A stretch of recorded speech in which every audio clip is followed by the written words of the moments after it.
किराँत पहिचान हो क्या, किराँत चाहिँ पहिचान हो। त्यो तर किराँतलाई धेरैले किराँतलाई जात भनिरहेको होइन, जात त हुँदैन, जात त राई हो नि बाबा, राई हो, सुनार हो, चेपे त्यो धिमाल हो, कोचे हो, मेचे हो, अब याखा हो, यिनीहरू हो नि। त्यो त के अरे थरलाई चाहिँ त्यो जात भन्ने जात होइन नि। त्यो सभ्यताको कुरा गरेको हामीले, भूगोलको कुरा गरेको हामीले, भूगोलमा त्यो भूगोल चाहिँ कसले चाहिँ त्यो प्रतिपादन गरो भने जस्तो चाहिँ त्योमा पहिलो आएर को बस्छ त भनेर भन्दाखेरि चाहिँ राई आएर बसे। त राईको यो पनि काठमाडौँ पनि राईकै हो नि। तपाईँको चाहिँ किराँतेश्वर महादेवहरू पशुपतिहरू त सारा राईकै पालामा चाहिँ यो चाहिँ मन्दिरहरू बनाएको नि। जुन तपाईँको चाहिँ प्रचण्ड देवले पशुपति मन्दिर जो बनाए भनेको छ, त्योभन्दा अगाडि राईले पनि बनाएको छ तपाईँको हुमतीले, त्यहाँ त्यो मन्दिर बनाएको थियो नि। त्यसो भएको हाले यो पहिचानको आधारमा यो 1 नम्बर प्रदेश हुनुपर्छ किराँत। तर प्रदेशका मुख्यमन्त्रीले भनिसक्नु भयो कि कुनै पनि हालतमा यो पुनः नामाकरण हुँदैन, संसदको 2/3 बहुमतले पारित गरिसकेको कुरो हो। अब यो सम्भव हुँदैन। यदि पुनः नामाकरण गराउने हो भने फेरि चुनाव गर्नुपर्छ, चुनाव गरेर 2/3 बहुमत ल्याओस् पहिचानवादीहरूले, अनि नामाकरण गरोस्, हाम्रो केही आपत्ति छैन भनिसक्यो त होइन। त्यो त अब हाँसास्पद कुरा हो।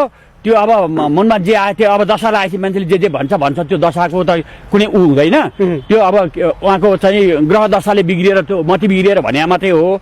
कुरा के हो भन्नुहुन्छ भनेदेखि यही मुलुकमा 2007 सालमा सबै राणाको 3 सरकार उसकै हालिमाली चाहिँ सेना पुलिस उसकै हातमा थियो र पनि हार्यो, भाग्नु पर्यो।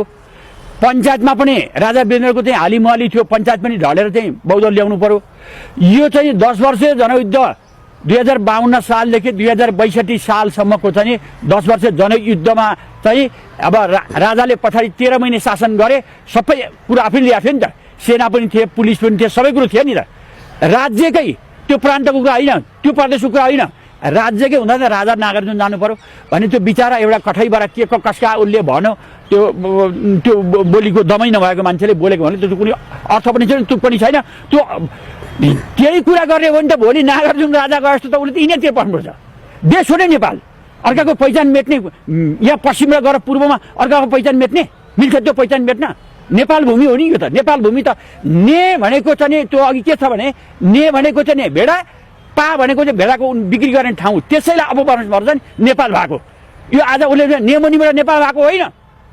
त्यो चाहिँ अब अहिले चाहिँ के भयो भने कि यहाँ चाहिँ ब्राह्मण जातिहरूले सत्ता हातमा लिए र उनीहरूको धर्म पनि उनीहरूको, शासन पनि उनीहरूको, गोलीबारी पनि उनीहरूको। तर तपाईँ पनि त बस्ने दो, तपाईँ पनि ब्राह्मण पर्नुहुन्छ होइन र? होइन, केमा पर्नुहुन्छ तपाईँ? होइन, ब्राह्मण र क्षेत्री चाहिँ फरक हो। तपाईँ क्षेत्री बस्नेत? म क्षेत्री बस्नेत, खसो, म क्षेत्री पनि होइन, खसो।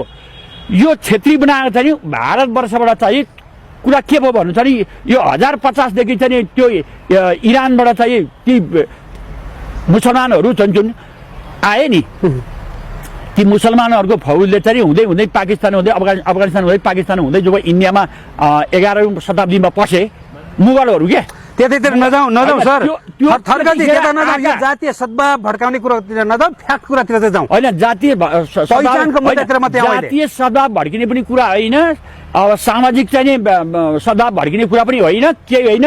यो फ्याक्ट कुरा भनेको यो लिम्बुवान किराँत हुनु पर्यो, त्योभन्दा अरू कुरा केही जाने। के को आधारमा हुनु पर्यो? पहिचानको आधारमा, भूगोलको आधारमा हुनु पर्यो नि। भूगोल हो नि त्यो त, किराँत भूमि भूगोल हो नि। हामीले त राई भनेको छैन नि त, किराँत भूमि भूगोलको